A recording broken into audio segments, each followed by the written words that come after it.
Hello students, I'm Siraj Khan, lecturer in English Cast. Welcome to my subject Literary Criticism 2. Our course code is English 332 and it's our lecture number 10. Today we are talking about T.S. Eliot, the 1948 winner of the Nobel Prize in Literature, is one of the giants of modern literature, highly distinguished as a poet, literary critic, dramatist, and editor and publisher. In 1910 and 1911, while still a college student, he wrote the love song of J. Alfred Prufrock and other poems that are landmarks in the history of literature. In these college poems, Eliot articulated distinctly modern themes in forms that were both a striking development of and a marked departure from those of 19th century poetry. Within a few years, he had composed another landmark poem, Gerontion, 1920, and within a decade, one of the most famous and influential poems of the century, The Waste Land, 1922. While the origins of the Waste Land are in part personal and the voices projected are universal, Eliot later denied that he had large cultural problems in mind, but nevertheless, in the Waste Land, he diagnosed the malaise of his generation and indeed of Western civilization in the 20th century.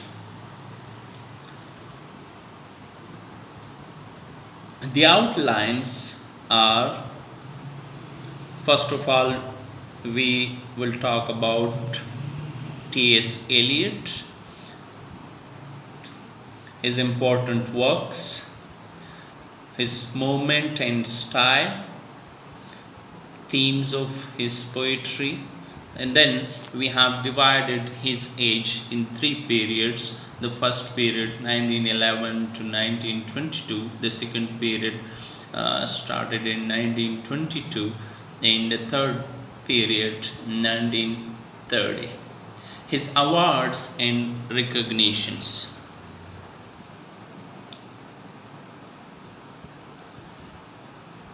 T.S. Eliot,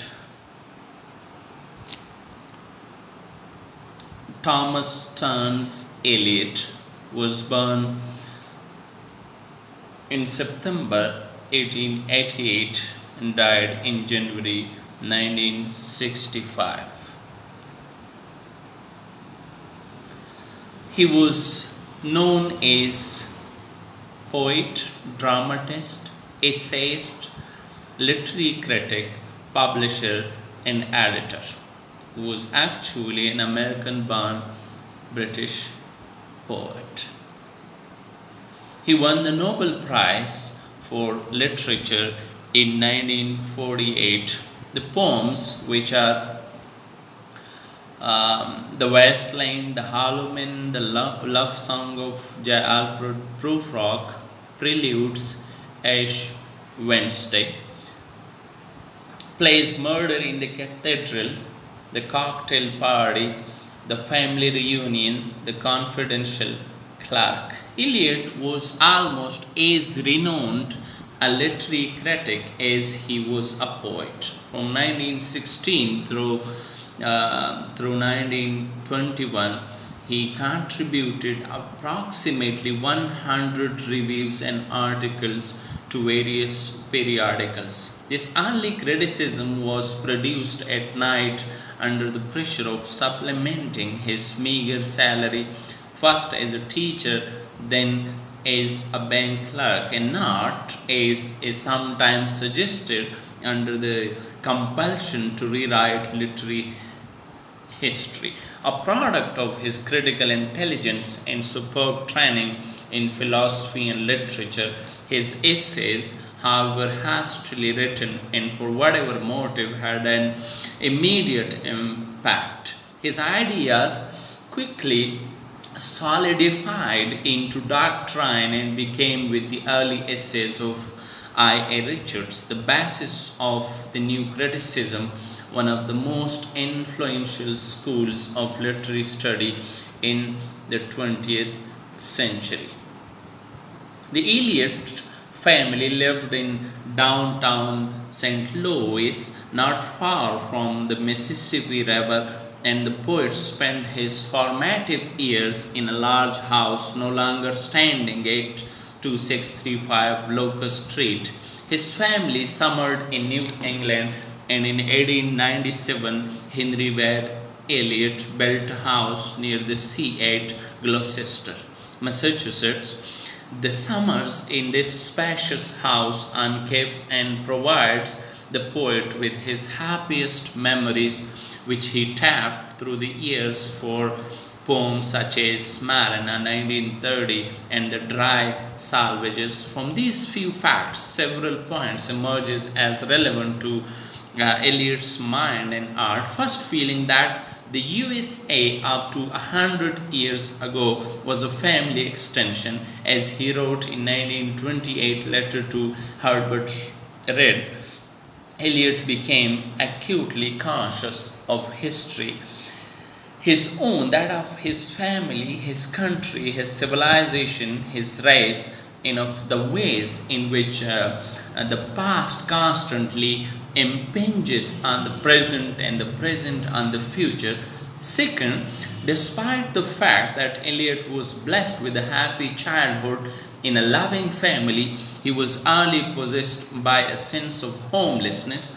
In 1928, just after he had changed his religion from Unitarian to Anglican and his citizenship from American to British, he summed up the result of these formative years in Missouri and Massachusetts, describing himself in a letter to Reed as an American who was born in the South and went to school in New England as a small boy with a nigger drawl, but who wasn't a southerner in the South because his people were northerners in a border state in whoso was never anything anywhere. As he had written to his brother Henry in 1919, a few years after settling in London, one remains always a foreigner. Third, Eliot had an urban imagination, the shape and content of which came from his childhood experience in St. Louis. In a 1930 letter quoted in an appendix to American Literature and the American Language in 1953, he said that St. Louis affected me more deeply than any other environment has done. Several of his signature images, city streets and city slums, city rivers and city skies, were etched on his mind in St. Louis. City scenes, even sordid ones, as he suggested in a 1914 letter to Conrad Aiken, helped him to feel alive, alert, and self-conscious.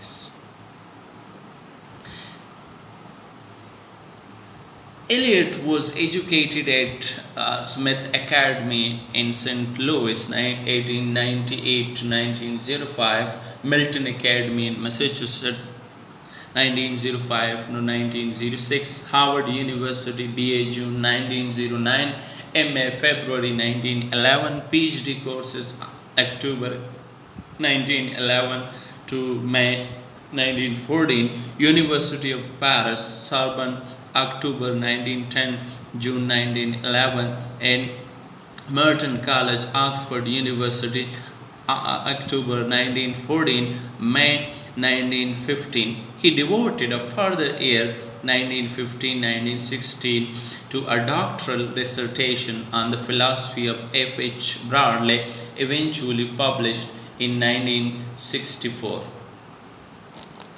His important works are The Vast Land, Murder in the Cathedral, The Dry Salvages, Burnt Norton,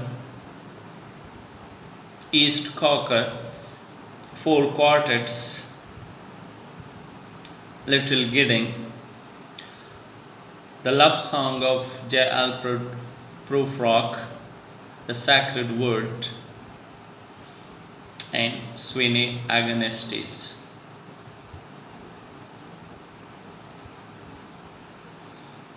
The moment, it was modern movement, and his style was modernism, and it was the beginning of new criticism.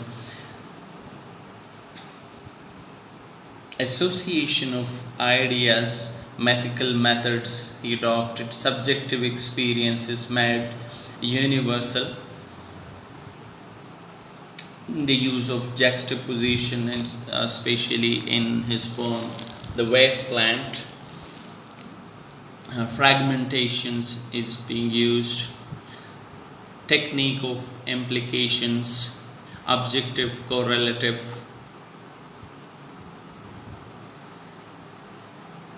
Eliot's style, metaphysical poets as highly expressive meter are being used, disconnected images, repetition of words, images and phrases, flexible tone, rhythm of free verses, and metaphysical whimsical images, and quotations from different languages, from different figures in the past. Literary past and present are simultaneous. His themes, Eliot's theories about modern poetry are enacted in his work. His writing exemplifies not only modernity but also the modernist mood. It seeks to put the reader off balance so as to capture the incoherence and dislocations of a bewildering age. The modern individual is no longer at ease here. He has witnessed the birth of something new and unprecedented, and finds the change to be a hard and bitter agony. In The Wasteland, he adopted the same theme. He also attempts to counteract its disorderliness and bringing disparate elements into some sort of conceptual unity. And the poet's mind is in fact a receptacle for seizing and storing up numberless feelings, phrases, images which remain there until all the particles which can itself be compound are present together. During the year he spent at Sorbonne in Paris, Eliot came to know the work of the Roman Catholic philosophers Charles Maurras through the Coeli Revue Francaise, and perhaps of greater significance attended the lectures of Henry Bergson, in the process deepening the reflections on time and consciousness. The process deepening the reflections on time and consciousness that are explored in the early poetry and received their most explicit treatment in Four Quartets. A poem should be an organic thing in itself, a made object. Once it is finished, the poet will no longer have control of it. It should be judged, analyzed by itself without the interference of poets' personal influence and intentional elements in other elements. As Eliot visited London for the first time, and before returning home, he also visited northern Italy and Munich. During his time at Harvard, he studied with some of the most distinguished philosophers of the century, including George Santayana, Josiah Royce, and Bertrand Russell. He focused on Indie religion and idealist philosophy, especially Immanuel Kant, with further work in ethics and psychology. reflection of life. As modern life is chaotic, futile, and fragmentary. Here, he argues that modern poetry must be difficult to match the intricacy of modern experience. Poetry should reflect this fragmentary nature of life. The poet must become more and more comprehensive, more elusive, more indirect in order to force, to dislocate, if necessary, language into his meaning. This nature of life should be projected, not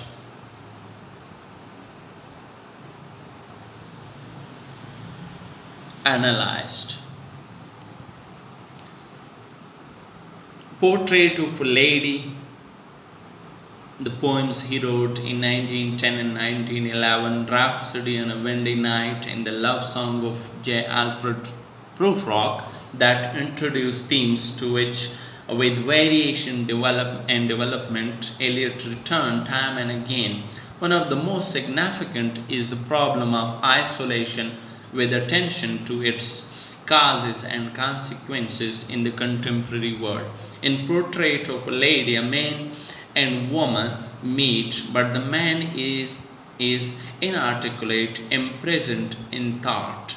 In this ironic dramatization of conversation gallantry, the woman speaks without thinking and the man thinks without speaking, a structure to be repeated in a game of chess in the West Land.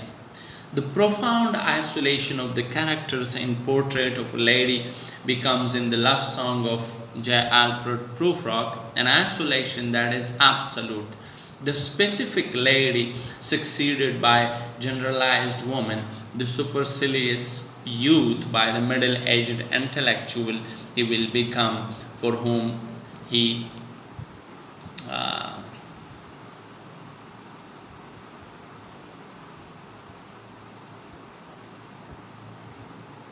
youth by the middle-aged intellectual he will become, for whom woman and indeed the entire universe exist is abstractions. The poignance of this poem derives in part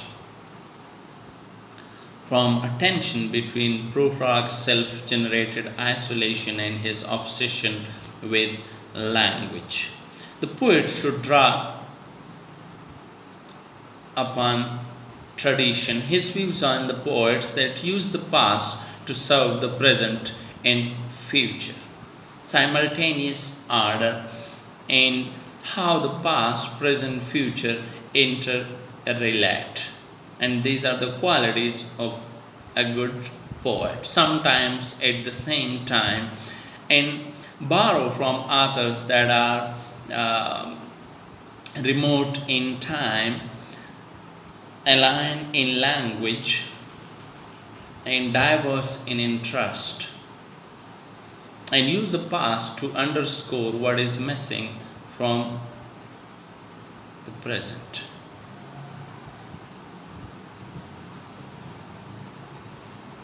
T.S. Eliot's period we divided in three parts. First period started in 1911 to 1922. It started with the publication of the love song of J. Alfred Prufrock in 1911, the first masterpiece of modernism in English, and later it became Prufrock and Other Observations, which is being considered the first volume of poetry. His second period started with the publication of The West Land in 1922, and which is Eliot's epochal masterpiece, a representative work of the high modernism of the 1920s. Between the poems of 1910, 1911 and The West Land, Eliot lived through several experiences that are crucial in understanding his development as a poet. His decision to put down roots or to discover roots in Europe stands together with his first marriage and his conversion as the most important of his entire life.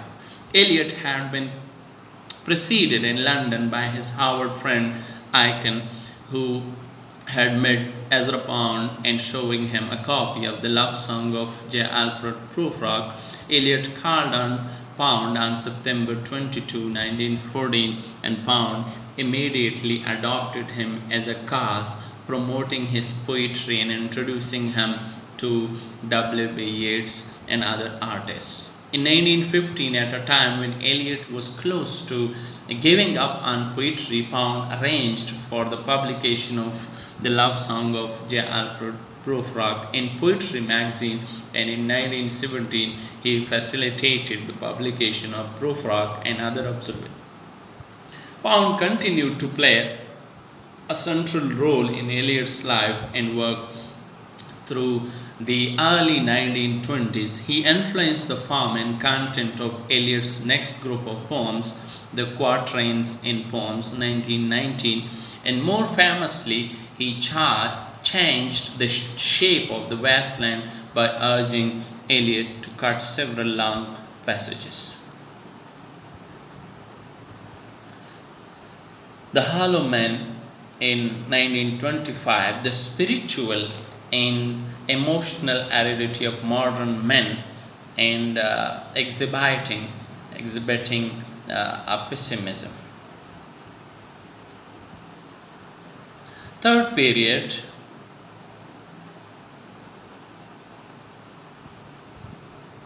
(1930) Ash Wednesday, Four Quartets, 1943, Nobel Prize for Literature in 1948, his literary criticism, selected essays in 1932, the uses of poetry in 1933, on Poetry and Poets 1957, and 1935 and 1958 verse plays as Murder in the Cathedral.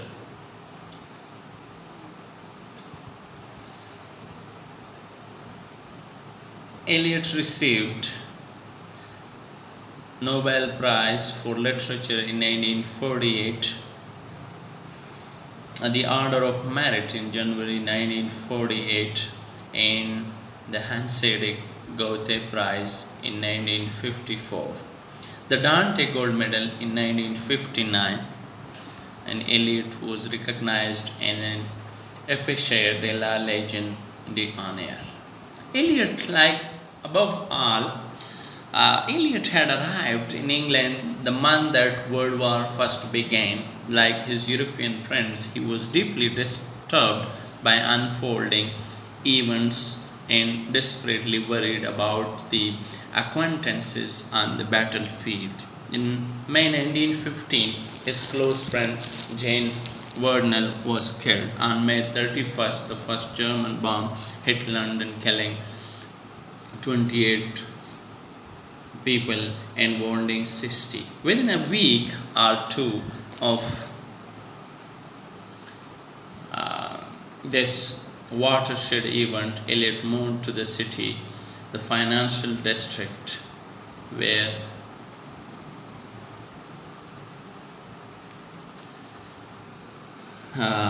he spent. But after his in his last years, thou happy were darkened by illness. He died of emphysema in London on January 4, 1965.